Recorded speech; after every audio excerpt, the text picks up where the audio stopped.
ফাঁকা মাঠের মধ্যে কৌটা বোমা উদ্ধার। একাধিক কৌটা বোমা উদ্ধারের ঘটনায় জোর চাঞ্চল্য এবং আতঙ্ক মালদার বৈষ্ণবনগর থানা এলাকায়। জানা গিয়েছে দিন 7 সকালে বৈষ্ণবনগর থানার ভগবানপুর গ্রাম পঞ্চায়েতের জলরাহি সিসা এলাকায় একটি ফাঁকা মাঠের মধ্যে একটি বস্তা পড়ে থাকতে দেখা যায়। স্থানীয়রা বস্তার কাছে যেতেই লক্ষ্য করেন তাতে কৌটার মতো সন্দেহজনক কিছু বস্তু রয়েছে। তাই স্থানীয়রা তৎক্ষণাৎ খবর দেন বৈষ্ণবনগর থানায়। খবর পেয়ে পুলিশ ঘটনাস্থলে ছুটে আসে এবং বস্তুগুলিকে কৌটা বোমা হিসেবে শনাক্ত করে। এরপর পুলিশ খবর দেয় সিআইডি, বোম স্কোয়াড এবং দমকল দপ্তরে। খবর পেয়ে বোম স্কোয়াড এবং দমকল দপ্তর সেখানে পৌঁছয়। তারা বস্তা থেকে এক এক করে মোট 17টি কৌটা বোমা উদ্ধার করে নিষ্ক্রিয় করে। তবে এই ঘটনায় পুলিশ কাউকে আটক বা গ্রেপ্তার করতে পারেনি। কে বা কারা কী উদ্দেশ্যে ফাঁকা মাঠের মধ্যে বোমা মজুত করে রেখেছিল তা খতিয়ে দেখতে তদন্ত শুরু করেছে পুলিশ। আরও আপডেট থাকতে আমাদের ভিডিও শেয়ার ও ফেসবুক পেজটিকে লাইক করে ফলো করে দিন। আমরা দেখেছি যে কিছুদিন আগে 2-3 দিন আগে কালিয়াচকে বোমা উদ্ধার হয়েছে, 5 জন আহত হয়েছে। আজকে বৈষ্ণবনগরে যেখানে শরণার্থীরা আছে দুনিয়ান থেকে এসে, যাদের বাড়িঘর হিন্দুদের জ্বালিয়ে দেওয়া হয়েছে, তারা সে পাল্লালপুর স্কুলে রয়েছে। সেখানে তাদের সঙ্গে কথা বলতে রাজ্যপাল থেকে শুরু করে মানবাধিকার কমিশন, সেখানে মহিলা কমিশনের জাতীয় স্তরে ভিভিআইপিরা আসছে। সেখানে রাস্তার ধারে বোমা দেখা যাচ্ছে।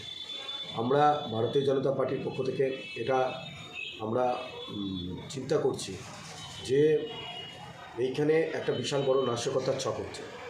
কারণ হচ্ছে যে দেখুন, হিন্দুদের প্রত্যেকটা জায়গায় বাড়িঘর ছাড়া করে দেওয়া হয়েছে এবং এইখানে যে শরণার্থীরা যারা রয়েছেন তাদেরকে ওখান থেকে সরানোর জন্য, তাদের উপরে নাশকতার ছক করার জন্যই কিন্তু আমাদের মনে হয় ভারতীয় জনতা পার্টির যে এই বোমা মজুত করা হয়েছে। কারণ হচ্ছে হিন্দুদের কেটে দাও, মেরে দাও, পুঁতে দাও, হিন্দুদেরকে বোম মেরে উড়িয়ে দাও, এটা কিন্তু একটা বিশেষ সম্প্রদায়ের মানুষ করছে এবং বিশেষ একটা রাজনৈতিক দলের উৎসাহ সেখানে তার রয়েছে।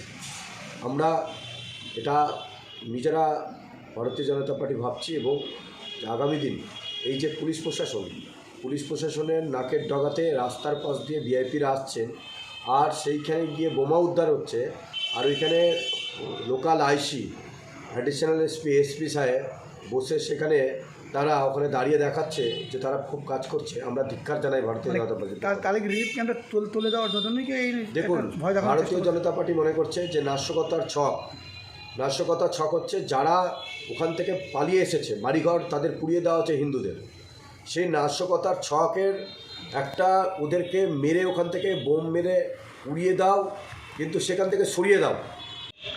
দেখুন, বিজেপি নেতাদের কাজ পশ্চিমবঙ্গ সরকারের বিরুদ্ধে উল্টাপাল্টা কথা বলা, দুর্নাম করা।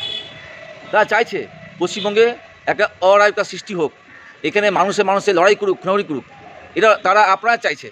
কিন্তু পশ্চিমবঙ্গ সরকার কঠোরভাবে তা আটকানোর চেষ্টা করবে। বৈষ্ণবনগরে যেটা পাওয়া গেছে ওটা বোমাগুলো, সেটা পশ্চিমবঙ্গ সরকারের পুলিশ উদ্ধার করেছে এবং রীতিমতো তদন্ত করে কারা রেখেছে ধরা পড়বে এবং তাদেরকে ধরবেও। তাই বিজেপি নেতাদের কথার কোনো মূল্য নেই।